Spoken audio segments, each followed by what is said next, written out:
किती वेळची मागते मी पप्पी? का नाही देते तू? का नाही देते इतक्या वेळ? आता देतोयस? किती वेळ झाला? आता मला बोलून दे. आता कशाला पप्पी? किती वेळ झाला मागते मी तुला? दे. आता लगेच देणार. इतक्या वेळ देत नव्हतं.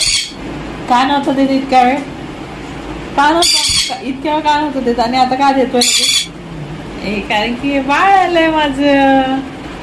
हे बाळ आलं म्हणून लगेच आम्ही पप्पी देतोय. बघ बाळ, मला पप्पी दे. पप्पी दे. नाही. हे बघ, बघितलं? पुढे येऊन पप्पी झाली. इतक्या मागत होती तेव्हा काय नाही दिली? मी घेऊन काय बाळ? आता पप्पी, एवढी पप्पी. आणि काय काय कोण आहे?